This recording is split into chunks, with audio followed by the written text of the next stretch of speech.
In a move that stunned political observers, Ontario Premier Doug Ford announced a snap election on January 28, 2025. This unexpected decision plunges the province into an election year much earlier than anticipated.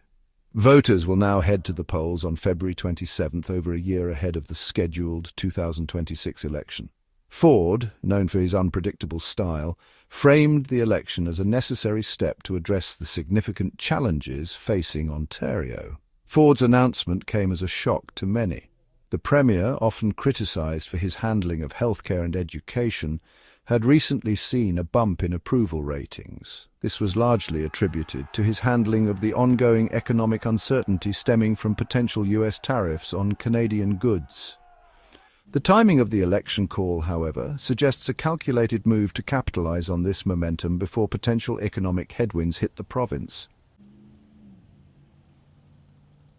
The political landscape in Canada has been turbulent in recent months.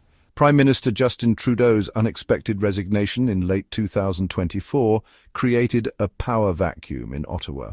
This national uncertainty, coupled with the looming threat of US tariffs, has created a climate of anxiety among Ontarians. Ford has seized upon this anxiety, positioning himself as the steady hand needed to navigate these choppy waters. Ford's central argument for the snap election is the need for a strong mandate to deal with the potential economic fallout from the US tariffs. He argues that a decisive victory will give him the political capital necessary to negotiate with the US and implement potentially costly economic stimulus measures. Critics, however, view this justification with skepticism, pointing to Ford's track record of cutting social programs and his government's history of questionable financial management. Opposition leaders were quick to condemn Ford's snap election call, denouncing it as a cynical ploy to exploit a vulnerable electorate. NDP leader Marit Stiles accused Ford of putting his political ambitions ahead of the needs of Ontarians. Both Stiles and Liberal leader Bonnie Crombie highlighted the significant cost of an unnecessary election, estimated to be between $150 and $175 million. They argue that these funds could be better spent addressing pressing issues such as the province's crippling doctor shortage and the ongoing housing crisis. The timing of the election is particularly contentious given the shadow cast by the ongoing RCMP investigation into the Greenbelt land swap scandal. The scandal, which broke in late 2023, involves allegations that developers with ties to the Progressive Conservative Party of Ontario benefited from the Ford government's decision to open up protected Greenbelt lands for development. The RCMP investigation, launched after damning reports from the Auditor General and Integrity Commissioner, is ongoing and threatens to further tarnish Ford's already controversial image. In the lead-up to the election call, Ford made a series of calculated moves seemingly designed to shore up voter support.